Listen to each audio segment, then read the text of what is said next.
탈레반이 점령한 아프간 수도 카불에서 미군 수송기를 이용한 필사의 탈출이 이어지고 있습니다. 수송기는 정원의 5배를 태웠고 바퀴에 매달렸던 사람이 추락하는 영상까지 공개됐습니다. 이준석 국민의힘 대표가 원희룡 전 제주지사와의 통화에서 윤석열 전 검찰총장은 금방 정리된다고 말한 것이 알려지며 논란이 커지고 있습니다. 내일 열려던 국민의힘 대선 후보 토론회는 끝내 무산됐습니다. 채널A가 주최한 민주당 대선 후보 토론회가 열렸습니다. 후보들의 부동산 정책과 각종 현안을 둘러싸고 뜨거운 공방이 이어졌습니다. 인천 생활치료센터 입소한 50대 여성이 의료진 공백 속에 치료조차 받지 못하고 숨져 논란입니다. 여성은 폐렴 증세를 보였지만 방역당국에 보고된 의무 기록에는 빠져 있었습니다. 경북 구미의 3세 아이 사망 사건과 관련해 아이 바꿔치기 혐의를 받아온 친모에게 1심에서 징역 8년이 선고됐습니다. 재판부는 죄질이 심히 불량한 전대미문의 범행이라고 질타했습니다. 지난달 여수에서 차량을 운반하는 카캐리어 사고로 행인 5명이 숨진 사건 다시 짚어봤습니다. 여전히 불법 개조한 차량들이 과적 상태로 도로를 달리고 있었습니다. 단속에 손길이 미치지 않고 있는 아찔한 상황, 다시 간다에서 취재했습니다. 뉴스A 조수빈입니다. 방금 전 민주당 대선 후보 토론회 끝이 났습니다. 잠시 후에 관련 소식을 전해드리고요. 먼저 목숨 건 탈출이 이어지는 아프간 소식을 전하겠습니다. 자, 지금 이 사진, 1950년 6.25가 터진 이후 흥남 부두입니다. 빽빽하게 모인 사람들은 당시 북에서 남으로 탈출하는 피난민입니다. 배에 올라타느냐 못타느냐 이 한순간이 운명을 갈랐습니다. 지금 생지옥이 된 카불공항에서 흥남 철수작전이 재현됐습니다. 승객을 5배나 초과했고 또 미군만 수송하는 비행기지만 승무원들은 600명이 넘는 아프간 사람들을 태우고 떠나는 결단을 내렸습니다. 진짝처럼 빼곡하게 들어찬 비행기 안에는 70여 년 전 우리처럼 갓난아기도 있었습니다. 첫 소식 한수아 기자입니다. 카불 공항을 떠나 카타르 기지로 향하는 미 공군 수송기. 어떻게든 올라타려는 주민들이 달리는 수송기 옆을 따릅니다. 급기야 수십 명이 수송기에 매달립니다. 수송기 안 화물칸에는 민간인 수백 명이 무릎도 제대로 펴지 못한 채 쭈그려 앉아 있습니다. 히잡을 두른 여성을 비롯해 젖병을 문 아기도 눈에 띕니다. 최대 정원인 134명의 약 5배에 달하는 640명이 탑승한 것으로 알려졌습니다. 1951년 일사후퇴 흥남철수 작전 당시 중공군을 피해 빅토리호에 탑승했던 우리 국민들을 떠올리게 합니다. 마지막까지 수송기에 매달려 있던 시민 2명이 추락해 숨지는 참극도 벌어졌습니다. مثلا مخابر طالبان و اینجونو ته اجازه نه ورکول چې مقاده وتلار شي تعلیم وکړي باید دغه شوین اخوا کې 미군의 경고 사격에 2명의 아프간 남성이 사망하는 등 최소 7명이 아수라장 속에 숨졌습니다. There have been security incidents at the field involving armed individuals shooting at U.S. forces. U.S. forces did respond to hostile threats, and that resulted in the death of 2 armed individuals. 하늘에서 본 공항 사진입니다.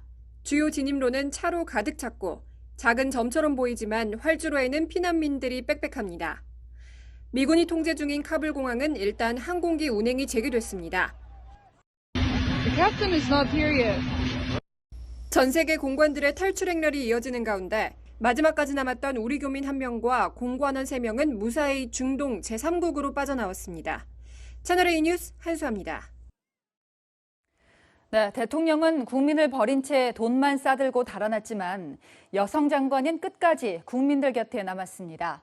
완벽하게 무너진 아프가니스탄 정부, 이 정반대인 두 지도자의 모습이 남다르게 다가옵니다. 탈레반 장악 이틀째 공포에 질린 아프간 여성들은 거리에서 자취를 감췄습니다. 강은하 기자입니다. 한눈에 봐도 호화로운 공간에서 다과를 즐기는 탈레반 군인들. 20년간 긴 전쟁 속에 국민들이 고통받는 동안 부패한 아프간 정부 관료들이 호화로운 생활을 했다며 공개한 겁니다. 아프간에서 우즈베키스탄으로 가는 철교입니다. 다리를 가득 메운 피난 차량들 사이로 아프간 국기를 단 장갑차들이 보입니다. 탈레반을 피해 야반 도주하는 군 수송 트럭도 눈에 띕니다. 이 다리는 과거 구소련이 아프간에 침공했다 패퇴한 뒤 돌아갔던 역사적인 곳입니다. 군 통수권자인 가니 아프간 대통령은 이미 차량 넉 대의 도피 자금을 가득 싣고 해외로 도주했습니다. 돈을 헬기에 다 못 싣자 활주로에 버리고 도주했단 외신 보도까지 나와 망신을 샀습니다. 반면 아프간 최초의 여성교육부 장관은 카불에 남았습니다. 그는 대통령의 도주가 수치스럽다며 만약 살아남는다면 수백만 소녀를 위해 싸울 것이라고 전했습니다. 탈레반이 장악한 카불 시내는 긴 침묵이 자리했습니다. 곳곳에 초소를 세우고 시민들의 휴대전화를 검문합니다. Kabul residents are reporting that Taliban have already started house-to-house searches. Kabul residents are living in absolute fear right now. 더 이상 희망이 없다며 절규하는 아프간 10대 소녀의 외침은 곧 마주할 비참한 현실을 보여줍니다.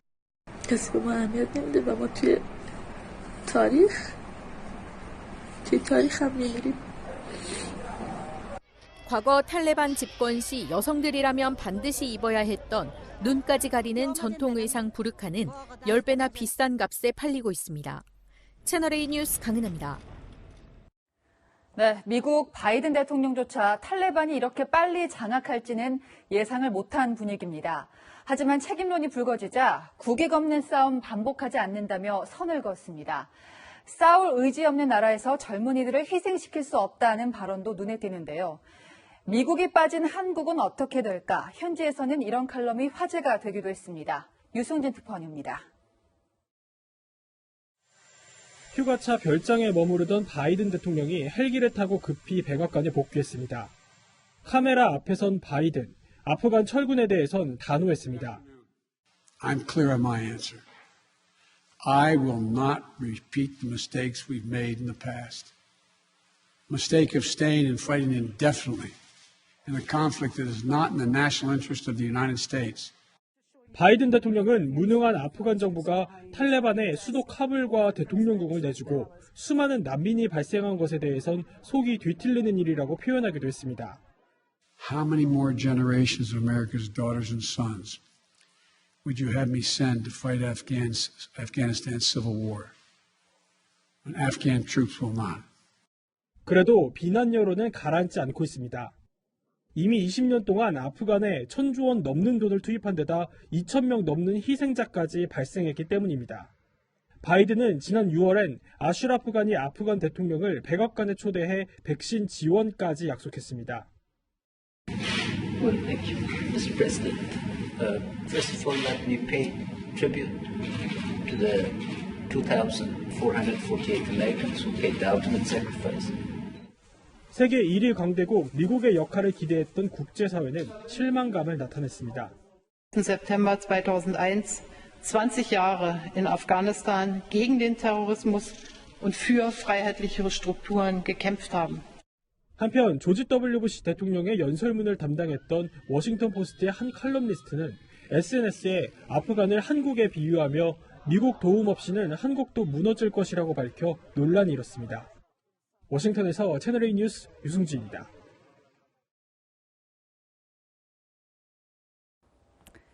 믿었던 생활치료센터도 안전하지 않았습니다. 생활치료센터 입소한 50대 여성이 상태가 나빠졌는데도 제대로 된 치료를 못 받고 목숨을 잃었는데요.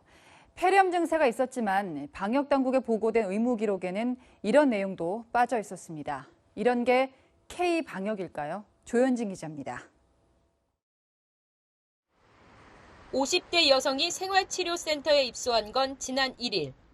나흘 뒤 체온이 38도까지 오르고 엑스레이 검사에서 폐렴 소견이 나왔습니다. 하지만 의료진은 증상이 가볍다며 병원으로 옮기지 않았습니다. 항생제와 해열제 처방만 받던 여성은 지난 9일 새벽 숨진 채 발견됐습니다. 유족들은 의료 인력이 부족했다고 지적합니다. 생활치료센터에는 222명이 입소했지만 의료진은 협력병원 소속 의사 1명을 포함한 16명이 근무했습니다. 하지만 여성이 숨진 새벽 시간대에는 간호사 2명이 전부였습니다. 바로 어떻게 조치를 취했어야지. 병원도 아닌 데가 왜 거기다 방치를 하냐 이거지. 치료도 못하면서 우리가 24시간 다 커버 못한다라고 했더니 이제 시에서는 그러면 의사를 최대한 채용을 해서 커버해주겠다 했는데 방역 당국의 사후 대처도 논란입니다. 유족이 협력병원에서 받은 진료관찰 기록지에는 폐렴 증상이 있어 약을 처방했다는 문구가 2차례 등장합니다. 하지만 방역 당국이 보고받은 자료엔 이런 내용이 빠져 있습니다. 인천시로부터 받은 자료에는 의무 기록 중에 폐렴 소견에 관한 기록은 없는 것으로 알고 있어서 인천시 관계자는 폐렴 보고를 받은 적이 없다면서도 유족이 받은 자료와 차이가 나는 이유를 확인 중이라고 밝혔습니다. 유족들은 평소 건강하던 고인이 제대로 된 치료 없이 숨진 게 억울하다고 호소합니다. K방역이라고 하는 이게 시스템이 아니거든요. 사회적 고발이 돼야 돼요. 채널A 뉴스 조현진입니다. 집안 정리를 전문적으로 해주는 업체 직원들이 코로나 확진 판정을 받았습니다. 그런데요, 저희가 취재를 해보니 이 업체는 직원이 진단키트에서 양성이 나온 걸 확인하고도 알리지 않았습니다. 대체 투입된 다른 직원은 물론이고 직원의 남편, 아이까지 줄줄이 코로나에 감염됐습니다. 허욱 기자가 단독 보도합니다. 아이 셋을 키우는 김모 씨는 지난 8일 정리수납업체 팀장에게 다음 날 일해달라는 요청을 받았습니다. 현장 근로자 중 코로나 확진자가 나오고 밀접 접촉자들이 진단키트 양성 반응이 나오자 대신 일할 사람을 구한 겁니다. 하지만 팀장은 밀접 접촉자들과 함께 일했던 김 씨에게 이런 배경을 정확히 알리지 않았습니다. 진단키트 사서 2줄 나왔다는 말씀을 왜 그때 섭외하실 때 안 하신 거예요? 밀접 접촉자까지 한 팀을 이뤄 다음 날 업무가 진행됐습니다. 팀장이 자가격리 대상자라고 연락받았다는 말씀도 하셨어요? 자가격리 대상자라고는 어제 저 오후에 받았죠. 그리고 나서 다시 들어가서 일하셨잖아요. 고객님한테 말씀하셨냐고요? 했다고요. 했어요. 했는데 어차피 들어온 거니까 끝내주고 가달라고 그랬어요. 팀장은 코로나19 증상을 보인 근로자들에게 확진이 나와도 집에서 사나흘 약 먹고 관리하라. 진료를 받으면 15일 전 고객까지 조사해야 한다는 등의 말을 전하기도 했습니다. 김 씨는 확진 판정을 받았고 남편과 아이 둘도 확진자가 됐습니다. 업체 팀장은 연락이 닿지 않았습니다. 해당 업체는 근로자들이 코로나 의심 증상이 있는 것을 몰랐고 열이 없는 사람만 현장에 투입하려 했다고 밝혔습니다. 채널A 뉴스 허욱입니다. 여러분의 제보가 뉴스가 됩니다. 제보가 뉴스다. 백신 접종을 하려고 보니 내가 접종 완료자로 분류가 돼 있다면 얼마나 황당할까요? 실제 이런 일을 당한 제보자를 구자준 기자가 만났습니다. 30대 직장인 구모 씨. 생일 끝자리에 맞춰 지난 15일 백신 예약 사이트에 접속했습니다. 그런데 예약 대상자가 아니라는 메시지가 나왔습니다. 보건소에 문의하니 접종 완료자로 분류돼 있다는 황당한 답변이 돌아왔습니다. 접종 시스템에 구 씨가 군 보건의료기관에서 지난 4월과 7월 1, 2차 접종을 모두 마친 걸로 나온다는 겁니다. 황당하죠. 군 전역한 지 거의 10년이 다 돼가는데 갑자기 군대에서 제가 예방접종을 다 맞았다고 나오니까. 보건소도 영문을 모르는 상황. 조금만 기다려보세요. 어떻게 됐는지 누가 잘못된 건지 몰라요. 저희는 지금. 그게 말이 된다고 생각하세요 지금? 저희도 말이 안 돼요 지금. 이게 왜 이렇게 떠 있는 건지. 질병관리청과 국방부가 확인해본 결과 군대에 있는 동명이인의 접종 사실이 구 씨의 정보로 잘못 등록된 걸로 드러났습니다.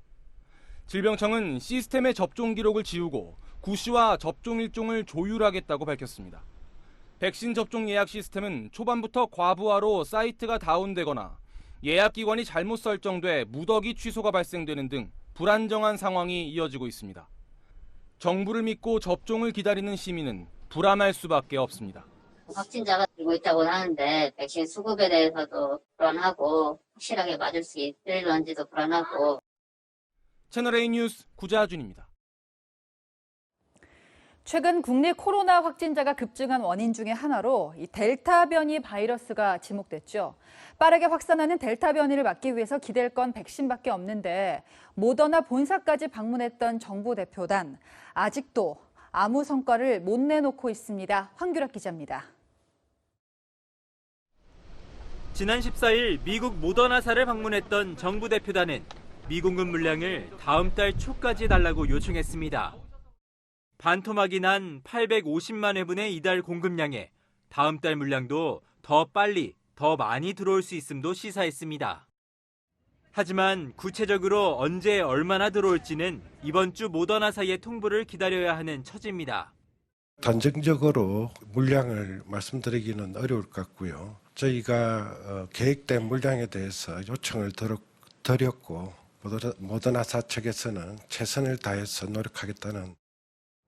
백신 수급 안정을 위해 모더나사에 삼성 바이오로직스 위탁 생산분의 국내 공급을 요청했지만 당장 9월 생산분부터 국내에 공급되는 건 역시 어려울 것으로 보입니다. 다만 이제 위탁 생산과 여러 가지 품질 검사, 허가 등 절차에 상당한 기간이 소요됨을 고려할 때 지속적으로 협의해 나가기로 하였습니다. 델타 변이로 4차 유행이 좀처럼 진정되지 않는 가운데 백신 수급 불안도 여전히 해소되지 않고 있습니다. 채널A 뉴스 황규락입니다. 대한민국 헌정사상 가장 젊은 당대표가 탄생하고 68일. 하지만 이준석 리스크라는 말이 나돌고 있습니다. 일단 도화선이 됐던 대선 후보 토론회 형식을 바꾸면서 봉합하려고 했는데 또 분란이 터졌습니다. 윤석열 전 검찰총장은 금방 정리된다 이렇게 말한 게 뒤늦게 알려졌습니다. 먼저 이민찬 기자입니다. 휴가를 마치고 복귀한 이준석 국민의힘 대표가 이례적으로 공개 발언을 생략했습니다. 저는 오늘 특별한 모두 발언이 없습니다. 대선 후보 토론회를 둘러싼 갈등과 윤석열 전 검찰총장과의 통화 유출 논란 등 껄끄러운 상황 속에 열린 회의라 말을 아낀 겁니다.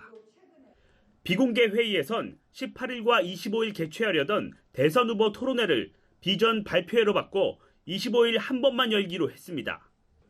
갈등이 봉합되나 싶었지만 지난 12일 이 대표와 원희룡 전 제주지사 간 전화통화 내용이 새로운 논란을 불러왔습니다. 이 대표가 윤석열 전 총장은 금방 정리된다고 말한 것으로 알려졌는데 지난 3월 인터넷 방송에서 윤 전 총장이 대통령 되면 지구를 뜬다고 말한 것과 연결돼 특정 후보에 대한 반감으로 경선 관리를 불공정하게 한다는 비판이 제기됐습니다. 이 대표는 최고위원들에게 사실이 아니라고 부인했지만 논란은 가라앉지 않았습니다. 특정 후보가 거기서 정리된다는 것은 갈등이 정리된다는 뜻이 아니라 후보로서의 지속성이 정리된다는 뜻입니다. 이 대표가 서병수 경선준비위원장을 선거관리위원장으로 임명하려는 것을 두고도 일부 최고위원과 의원들이 반대하고 있어 갈등의 불씨는 남아 있습니다. 당 일각에선 국민의당과 합당 무산을 두고도 요란한 승객, 예스인지 노인지 답하라 같은 이 대표의 발언 태도가 빌미를 줬다는 지적이 나옵니다. 채널A 뉴스 이민찬입니다. 네, 그렇다면 당내 1위 대선 주자인 윤석열 전 검찰총장은 이 상황을 어떻게 보고 있을까요? 일단 말을 아낀 채 오늘 김종인 전 비대위원장을 만났습니다. 안보경 기자입니다. 윤석열 전 검찰총장은 이준석 국민의힘 대표의 정리 발언에 대해 공식 반응을 내놓지 않았습니다. 더 이상 당내 잡음을 만들어서는 안 된다는 입장으로 토론회 대신 열리는 25일 비전 발표회에도 참석할 전망입니다. 윤 전 총장은 직접 언급을 피했지만 캠프에서는 이 대표를 둘러싼 갈등 상황을 에둘러 비판했습니다. 대변인 논평에서 특정인과 관련된 소란스러운 잡음이 건전한 경선 분위기를 방해한다는 우려가 있다고 지적한 겁니다. 윤 전 총장은 오늘 김종인 전 국민의힘 비상대책위원장과 만났습니다. 별도 면담 이후 정갑윤 전 국회부의장과 함께 식사하며 경선을 둘러싼 잡음과 캠프 운영 문제를 논의한 걸로 알려졌습니다. 이 자리에서 김 전 위원장이 이 대표의 당 운영 방식에 대한 우려도 나타낸 걸로 전해집니다. 김 전 위원장은 윤 전 총장과 꾸준히 소통하며 정치적 조언을 해왔습니다.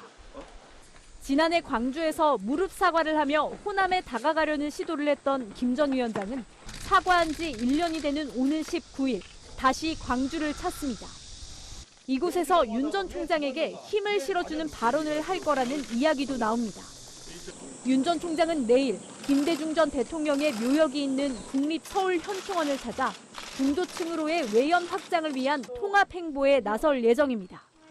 채널A 뉴스 안보겸입니다. 홍준표 의원이 무결점 후보를 내세우며 대선 출마를 선언했습니다.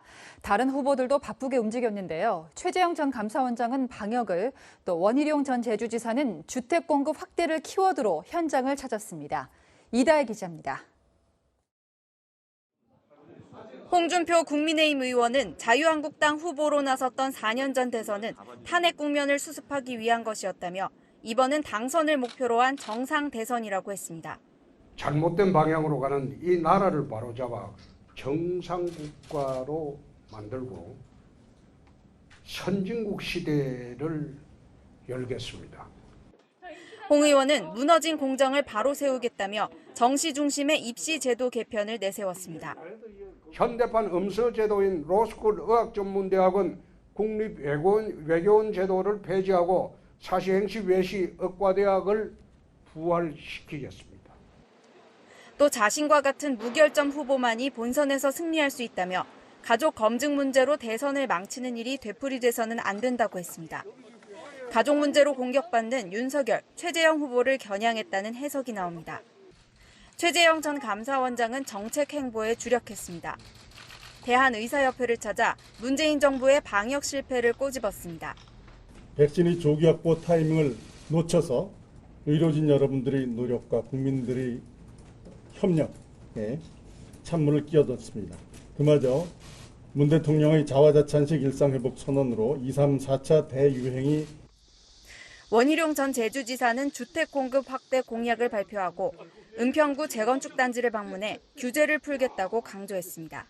저는 재건축에 있어서 이 안전진단하고 30년 연한 이걸 획일적으로 하지 말고 이거 풀자. 왜냐하면 지금은 못하게 하려고 자꾸 그걸 이용하고 있는데.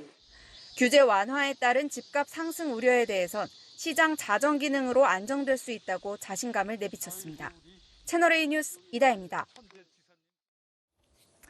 이재명 지사는 경기관광공사 사장직에 정말 지사 찬스를 썼을까? 이낙연 전 민주당 대표 측은 도쿄 관광공사에나 적합한 인물이라며 불공정 채용 공세를 폈습니다. 그러나 이 지사는 황교익 씨를 위해서 공모 자격 바꾼 적이 없다며 밀어붙이겠다는 뜻을 고수했습니다. 김철웅 기자입니다. 이낙연 전 더불어민주당 대표 측은 경기관광공사 사장에 내정된 황교익 씨에 대해서 맛집 찾는 업무도 못할 거라고 깎아내리며 불공정 채용이라고 비판했습니다. 일본 음식에 대해서 굉장히 높이 평가하고 한국 음식은 거기에 아류다, 카피를 해온 거다라는 식의 멘트가 너무 많아서요. 도쿄나 오사카 관광공사에 맞을 뿐이 아닌가라고 생각이 돼요. 그동안 침묵하던 황 씨도 잇따라 SNS를 올리며 직접 반박하고 나섰습니다. 친일 프레임을 돌려드리겠다며 일본 통인 이낙연 전 대표는 일본 총리가 어울린다고 쏘아붙였고 문재인 지지자인 자신은 이재명 지사의 경기도에서 보훈받을 일이 없다며 보훈 인사 의혹도 정면 반박했습니다. 일본 총리라는 공격에 이 전 대표는 논평할 가치가 없다면서 불쾌한 감정을 숨기지 않았습니다. 논란이 커지자 이재명 지사 측은 황 씨 채용을 위해 공모 자격을 바꾼 적 없고 이른바 지사 찬스는 없었다고 조목조목 반박했습니다. 황교익 씨도 단순히 이게 뭐 맛집 찾기 이 정도는 아니고요. 책을 쓰신 거나 보면 뭐 문화에 대한 거라든지 역사에 대한 건지 우리 음식 문화에 대한 걸 굉장히 얘기 많이 하세요. 전문성 있는 분이다. 다만 이 지사 측은 황 씨가 향후 정치적 부담으로 작용할 수 있는 만큼 내부에선 여론 추이를 지켜보자며 신중한 분위기인 걸로 알려졌습니다. 야권도 경기도 전반적인 채용 비리 의혹을 제기하며 공세에 가세했습니다. 국민의힘 윤희숙 의원은 경기지사가 왕이냐, 황 씨는 맛 갓질 리스트라고 공격했고 대놓고 정실 인사, 코드 인사라는 비판도 나왔습니다. 채널A 뉴스 김철웅입니다. 채널A가 주관한 민주당 대선 주자 토론회가 조금 전에 끝났습니다. 역시 이재명 경기지사에게 질문이 많이 몰렸습니다. 부동산 정책에서는 공항 활용을 둘러싸고 설전이 벌어졌습니다. 김성규 기자입니다. 오늘 토론에서는 경기관광공사 사장의 맛 칼럼니스트 황교익 씨를 내정한 것이 이재명 경기지사의 보은 인사라는 비판이 나왔습니다. 황교익 씨 요 내정에 대해서 보은성 인사다, 또 지사 찬스다 이런 비아냥이 있어요. 그래서 지금이라도 황교익 씨 내정 철회하시는 게 맞는 것 같은데 어떻습니까? 보은 인사라는 말도 전혀 맞지 않고 나름의 전문성을 가진 훌륭한 음식 문화 전문가죠. 인사청문회를 거쳐야 되기 때문에 그걸 보고 또 국민 여론도 보고. 인사 논란이 도지사 찬스에서 시작된 것이란 지적도 제기됐습니다. 이재명 후보의 모습은 두 손에 떡을 들고 잔치하는 놀부 같은 모습입니다. 이번 인사 논란도 이재명 후보께서 도지사직을 가지고 인사를 했기 때문에 저는 논란이 됐다. 이 지사가 최근 전도민 재난지원금 지급을 결정한 것도 도마에 올랐습니다. 재난지원금을 12%의 부자에게 주기 위해서 시군 예산 합치면 4,151억 원을 쓰기로 했어요. 그 돈을 꼭 그렇게 쓰는 것이 정의롭다고 생각하시는지요? 상위 소득자들을 배제하는 것은 차별과 배제입니다. 당도 100% 지급하려고 노력했습니다. 부동산 정책 토론에서는 공급 부지로 김포공항을 제시한 박용진 의원, 서울공항을 제시한 이낙연 전 총리에게 비판이 쏟아졌습니다. 남산 깎아서 한강 메워서 아파트 짓겠다 이런 소리로 오해해서 들릴 수가 있습니다. 저는 김포공항과 서울공항에 아파트를 짓는 것에 대해서는 저는 동의하지 않습니다. 성남공항의 중요성은 총리를 하셨기 때문에 누구보다 잘 알 것 같습니다. 우리 안보상 대단히 중요한 것. 반면 공항파 두 후보는 공항 이전이 현실적 대안이라는 주장을 이어갔습니다. 서울공항의 안보 기능은 매우 제한적입니다. 공항 팥길이 한번 뭉치시죠. 그런데 김포공항이 훨씬 낫습니다. 민주당 대선 주자들은 20일 라디오에서 토론을 이어갑니다. 채널A 뉴스 김성규입니다.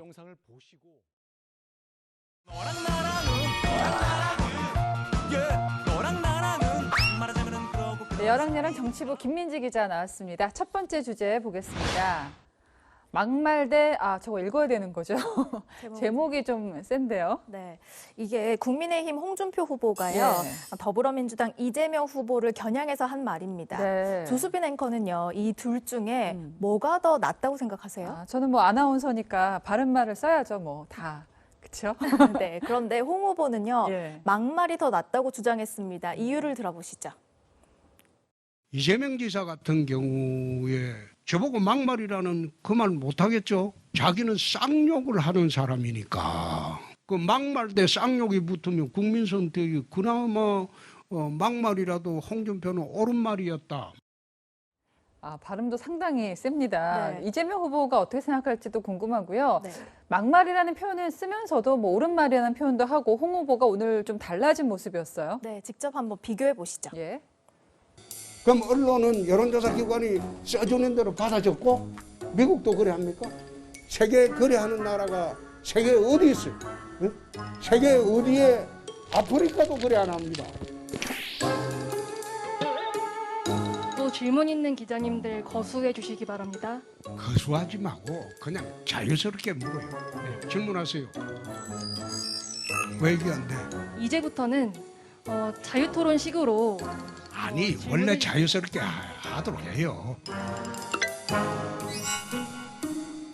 자연스럽게 하세요. 네, 좀 부드러워진 그런 모습인데요. 홍 후보뿐만 아니라 평소와 다른 모습 보이는 대권 주자들이 있죠. 네, 맞습니다. 경쟁 후보와 거친 네거티브 공방을 주고받던 이재명 후보, 최근에는요, 포용적인 모습을 부각하고 있습니다. 오늘은 존경하는 정세균 후보님이 민주당의 구원투수다, 이렇게 치켜 세웠고요. 어제는 이낙연 후보의 공약을 두고 새 시대의 규범이 될 것이라고 했습니다. 진중한 이미지의 이낙연 후보는요, 단어 선택이 과감해졌는데요. 네. 삼중 폭격론을 제시합니다. 군사작전처럼 사활을 걸 정도로 과감하고 신속하게 정밀 폭격, 선제 폭격, 전방위 폭격입니다. 단점 보완을 위한 후보들의 변신으로 봐야겠죠. 일종의 오답노트 같아요. 이제 강한 사람은 좀 부드러워지려고 하고 부드러운 사람은 더 강해지려고 하고. 네. 다음 주제 보겠습니다. 자, 이 사람도 같은 맥락일까요? 유머 레슨. 네. 예, 누가 누구한테 해준 거죠? 서민 교수가 안철수 국민의당 대표에게 해준 겁니다. 네. 유머 테스트하는 모습을 준비했는데요. 잠깐 보시죠. 혹시 그 안 대표님께서 그 드래킹을 잡을 수 있는 그런 어떤 프로그램 만들 수 있습니까 혹시? 저는 프로그램 만드는 게 아니고 직접 몽둥이 들고 찾아가서 두드려 패고 싶어요. 아니 V3 만드시면 맞습니까? 예, 그게 저 세대 때려야 되겠네. 자, 안철수 후보도 또 진지한 이미지 때문에 유머를 해도 좀 다큐처럼 들리는 경향이 있어요. 네. 자, 이 영상 어제 올라왔는데요. 네, 공교롭게 어제는 안철수 대표가 국민의힘과의 합당 결렬을 선언한 날이기도 합니다. 그래서 저희도 이제 중대 발표를 해놓고 저렇게 좀 유머 영상을 찍었냐 했는데 그건 또 아니라고요. 네, 서 교수에게 직접 물어보니까요. 네. 이미 촬영은 지난주 화요일에 했다고 합니다. 네. 타이밍이 그렇게 됐군요. 이제 안 대표가 제3지대에서 출마할 가능성 제기되고 있는데 함께 거론되는 인물이 있어요. 네, 김동연 전 경제부총리입니다.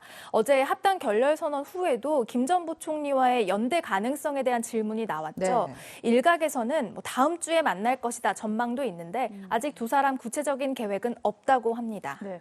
지금 화면에 나오는 게 무슨 명패인가요? 네, 김동연 전 부총리 인턴 명패입니다. 네. 오늘 사단법인 이사장직을 내려놓고요. 시니어 인턴이 되겠다고 밝혔는데요. 정치 활동이 제한된 공익법인 이사장직을 내려놓으면서 네. 보다 자유롭게 정치 행보에 나서려는 것으로 풀이되고 있습니다. 안철수 대표와 함께 야권 통합의 변수가 될지 관심이 쏠립니다. 네, 이번 대선은 여야 박빙이 예상되는 만큼 두 사람의 역할이 또 주목되겠군요. 지금까지 어랑야랑이었습니다.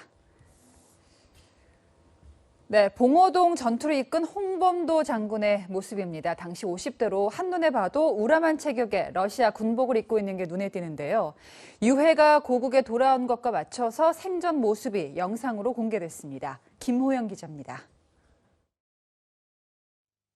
짧은 머리에 짙은 콧수염, 건장한 체격의 러시아 군복을 입은 남성, 홍범도 장군입니다. 식민지 투쟁 전략을 논의하기 위해 1922년 모스크바 국제공산당 대회에 참석했던 모습입니다. 장군의 유해 봉환을 기념해 독립기념관이 오늘 유일한 영상 자료를 공개했습니다.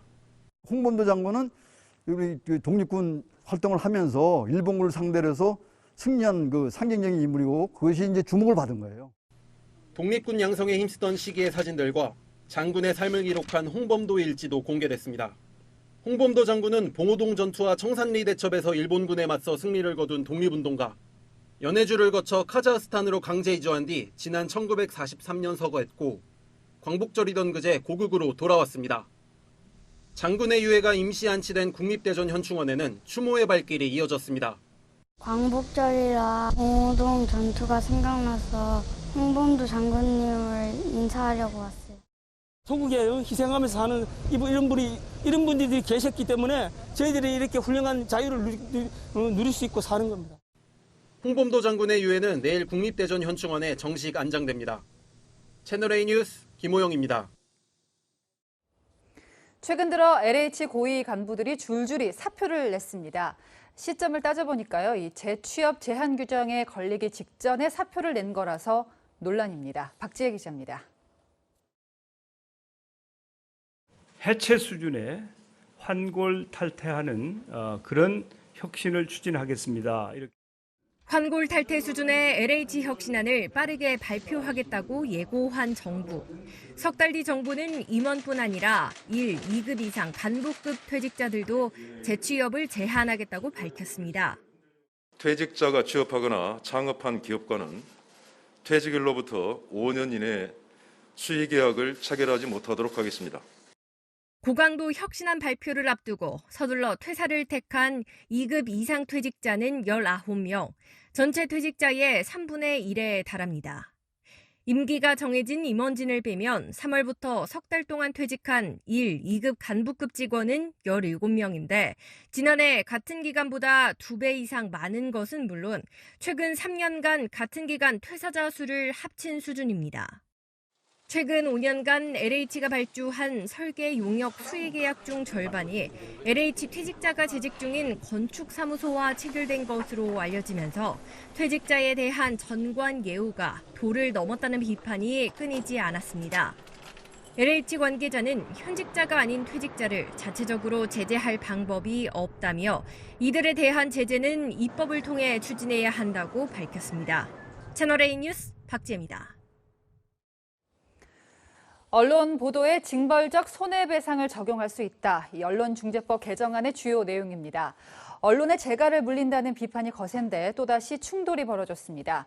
국민의힘은 물론이고요. 정의당 또 언론단체까지 나서 독소 조항은 그대로라며 반대하고 나섰습니다. 정한희 기자입니다. 언론 보도로 인한 피해액의 최대 5배까지 징벌적 손해배상을 부과하는 언론중재법 개정안을 두고 여론이 악화되자 더불어민주당이 수정안을 들고 나왔습니다. 법을 악용해서 손해배상을 더 많이 청구할 수 있다. 이런 의견들이 있어서 권력자들은 징벌적 손해배상을 못하게 하고 수정안은 고위공직자와 대기업 임원 등은 징벌적 손해배상을 청구할 수 없게 했고 온라인 기사에 열람 차단이 청구되더라도 표시하지 않게 했습니다. 하지만 국민의힘은 물론 정의당도 독소 조항이 그대로 남아있다며 반발했습니다. 국민의힘은 청와대 앞에서 긴급 의원총회를 열고 언론중재법 개정안 철회를 촉구했습니다. 언론재갈 강행 처리 민주당은 중단하라! 중단하라! 이거는 수정할 대상이 아니라 즉각 폐기해야 할 대상입니다. 정의당은 언론단체 4곳과 함께 기자회견을 열고 비판에 가세했습니다. 보도를 사전 검열해서 언론을 길들이겠다는 것과 다를 바 없습니다. 대선을 앞둔 이 시점에서 그 얕은 속셈을 모르는 시민은 없습니다. 오후에 속개된 문체위 회의에서 민주당이 법안 처리 강행을 주장하자 국민의힘은 최장 90일 동안 숙려 기간을 거쳐야 하는 안건조정위를 신청하며 맞섰습니다. 하지만 법안 처리를 주장해온 열린민주당 김의겸 의원이 야당 몫에 포함되면 안건조정위 역시 무력화될 수 있습니다. 한편 문재인 대통령은 오늘 한국기자협회에 보낸 축사에서 언론 자유는 민주주의의 기둥이라며 누구도 흔들 수 없다고 했습니다. 야당에선 언론중재법 논란에도 유체이탈 화법으로 일관하고 있다고 비판했습니다. 채널A 뉴스 정한입니다. 네, 방금 보여드린 것처럼 언론 보도를 제한하는 것은 민주주의를 위협할 소지가 있죠.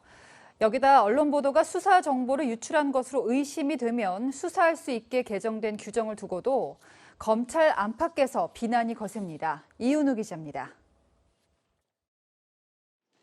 오늘부터 새롭게 시행되는 형사사건 공개금지 규정의 핵심은 수사 정보가 유출된 걸로 의심되면 진상조사를 벌이도록 한 겁니다. 조사는 각 검찰청 인권보호관이 담당합니다. 조사 과정에서 검사나 수사관이 언론의 수사 정보를 의도적으로 유출한 정황이 포착되면 내사나 수사로 전환할 수 있습니다. 감찰 조사와 징계로 이어질 수도 있습니다. 여론몰이형 수사정보 유출을 방지하며 유죄 예단 방지를 통해 국민의 공정한 재판을 받을 권리를 보장하고자 검찰 내부에선 정권 관련 수사 내용이 외부에 알려지는 걸 원천 봉쇄하려는 것이라는 의견도 나옵니다. 다만 법무부는 오보 대응이 필요하거나 보이스피싱 등 범죄 피해 확산을 막아야 하는 경우에는 예외적으로 수사 내용 일부를 공개할 수 있게 했습니다. 이미 공개된 수사 내용에 대해 피의자나 변호인이 반론을 요청하면 수사를 진행 중인 검찰청이 반론 내용을 공개하도록 했습니다. 채널A 뉴스 이은우입니다. 네, 경북 구미에서 3살 아이가 숨진 채로 발견된 사건과 관련해 아이 바꿔치기 혐의를 받아온 성모 씨에 대한 1심 판결이 나왔습니다. 징역 8년이 선고됐습니다. 친엄마가 맞다, 아이를 바꾼 것도 맞다, 재판부의 판단입니다. 배유미 기자입니다. 구미에서 숨진 채 발견된 3살 여자아이의 친모 성모 씨가 법정 안으로 들어갑니다. 당초 외할머니로 알려졌지만 유전자 검사에서 친모인 사실이 드러나 충격을 줬습니다. 경찰과 검찰은 석 씨가 자신의 친딸과 비슷한 시기 아이를 낳은 뒤 바꿔치기 한 것으로 보고 재판에 넘겼습니다.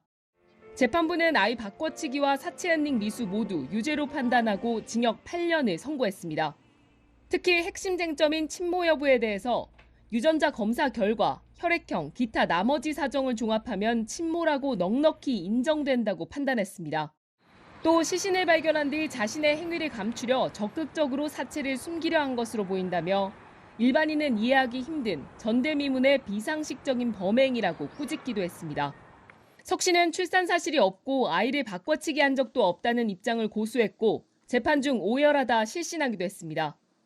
몰래 바꿔치기한 행위를 피고인이 직접 하였다는 점 등이 이 사건에 제출된 과학적인 증거에 의하여 합리적 의심 없이 증명되었다고 보아 하지만 3세와 사망과 관련해선 석 씨에게 책임을 묻지 못했고 친딸이 낳은 아이의 행방을 밝히지 못하면서 이 부분에 대한 처벌도 빠졌습니다.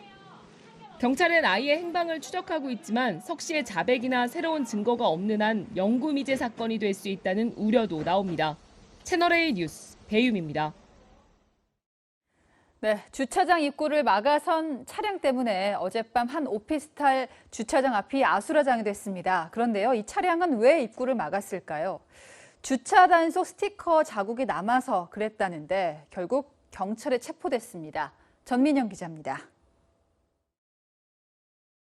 고가의 스포츠 세단이 주차 차단기 앞에 멈춰서고 차에서 내린 운전자는 어디론가 사라져버립니다. 주차장을 나가려던 차량과 들어오려던 차량이 줄줄이 멈춰서면서 아수라장이 됐습니다. 주차장 입구를 가로막은 차량 한 대 때문에 280여 세대 오피스텔 주민들의 발이 묶여버린 겁니다. 이 차 때문에 들어갈 수가 없는데 아침에 일 보러 가야 되는 어디까지 기다릴 수가 없잖아요. 바로 그냥 갔죠. 민폐 주차는 불법 주차 스티커 자국에서 비롯됐습니다. 100만 원을 물어달라는 거야. 스티커를 쳤다고. 거기에 조금 끈적끈적한 게 유리에 묻었다고. 모르니까 안 뺀다 이거. 관리사무소에서 이중 주차된 차량에 불법 주차 스티커를 붙였는데 자국이 안 지워진다며 항의하다 주차장까지 막아선 겁니다.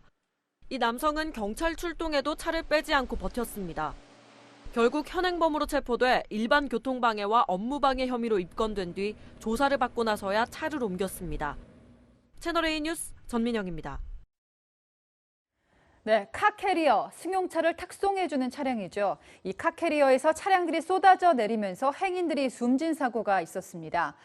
불법 개조에 과적까지 한 게 원인이었는데 한 달이 지난 지금은 어떤지 다시 간다 우현기 기자가 점검했습니다.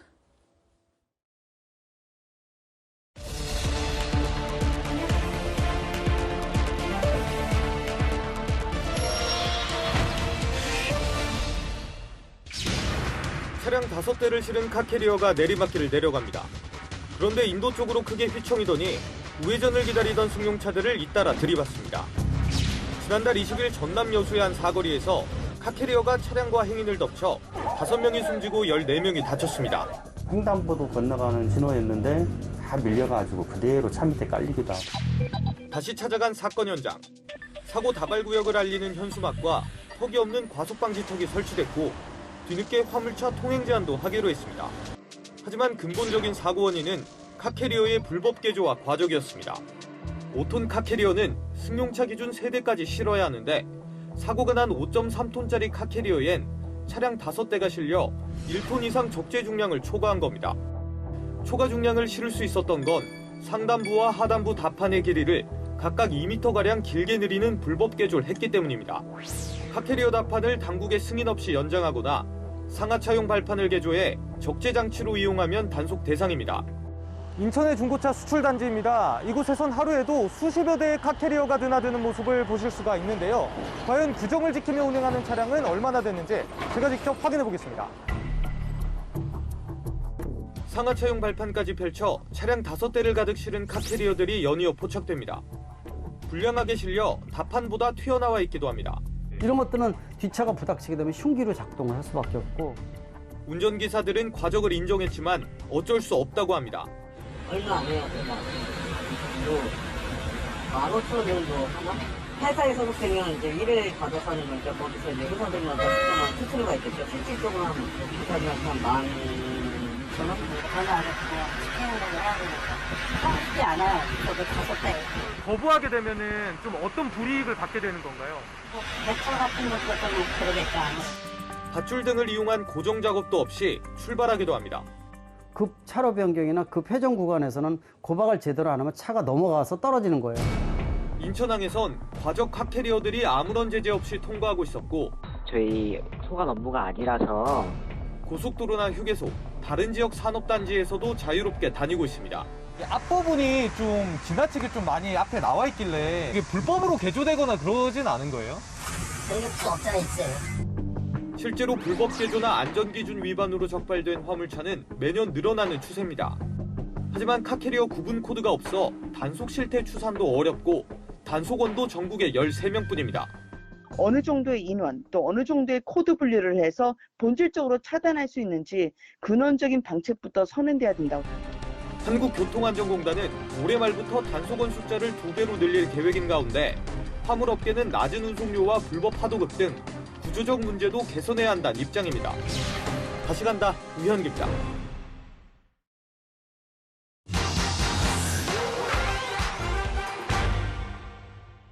집값이 치솟으면서 싼 값에 집을 마련하려고 경매에 대한 관심도 커졌습니다. 내 집 사러 법원 간다는 말이 나올 정도로 법원 경매 시장도 뜨거운데요. 실제로 서울은 지난 3월부터 최초 감정가보다 비싼 가격에 낙찰되는 비율, 즉 낙찰가율이 고공행진을 이어가고 있습니다. 그러다 보니 온라인 카페에는 경매에 넘어가는 걸 어떻게 막는지 문의도 이어집니다. 본가에서 따로 사는 자녀에게 전세나 월세를 준 것처럼 위장하는 꼼수도 등장하는데요. 요즘도 통하는지 확인해 보겠습니다. 일반적으로 집주인이 대출금을 못 갚으면 금융기관이 집을 경매에 붙이는데요. 그런데 세입자가 있으면 최우선적인 권리, 그러니까 대항력을 갖게 됩니다. 경매에서 가장 먼저 낙찰받거나 다른 사람에게 넘어가더라도 전세금이나 보증금을 돌려받을 수 있는데요. 문제는 따로 살고 있는 가족을 전입신고해서 일종의 가짜 임차인을 내세우는 사례입니다. 결론부터 말씀드리면 주택임대차보호법을 어기는 겁니다.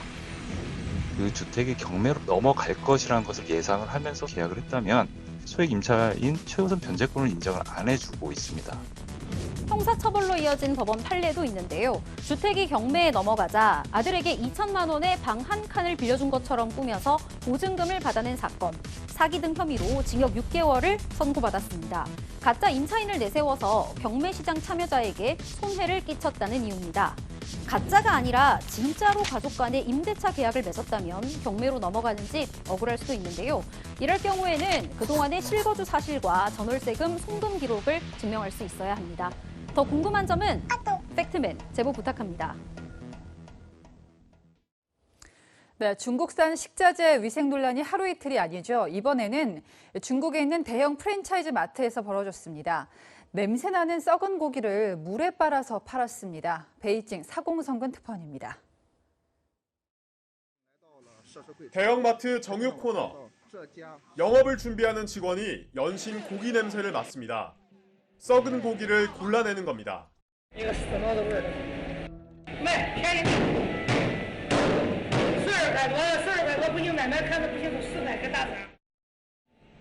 악취가 나는 고기는 물로 씻어 냄새를 감춥니다. 같은 싱크대에서 바닥을 닦는 대걸레를 빨기도 합니다. 이 고기 빨래 장면은 잠입 취재에 나선 중국 기자의 카메라에 포착됐습니다.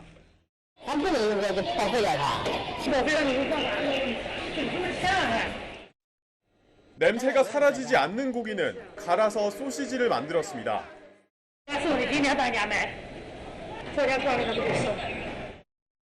이 마트는 지난해 우리 돈 17조 원에 달하는 매출을 올린 중국 최대 프랜차이즈 마트입니다. 사건 직후 본사는 제품 폐기를 약속하고 앞으로 고기를 개별 포장해 판매하겠다고 사과했습니다. 그러나 해당 프랜차이즈 마트 다른 매장에서는 여전히 부위를 알 수 없는 저가의 고기가 포장되지 않은 채 널브러져 있습니다. 문제가 된 대형마트의 한 지점에서 돼지고기를 사봤습니다. 500g에 1,700원으로 보통의 4분의 1 가격인데요. 이 냄새를 맡아보니 굉장히 비릿하고요. 한눈에 봐도 신선하지 않습니다. 누리꾼들은 최대 프랜차이즈의 배신에 중국 정부가 강한 처벌을 내려야 한다고 주장합니다. 앞서 중국에서는 알몸으로 배추를 절이는 장면과 염색된 가짜 채소가 적발되기도 했습니다. 끊이지 않는 불량식품 논란으로 베이징 동계올림픽을 앞둔 중국 당국의 먹거리 신뢰도 회복이 과제로 떠오르고 있습니다. 베이징에서 채널A 뉴스 사공성근입니다.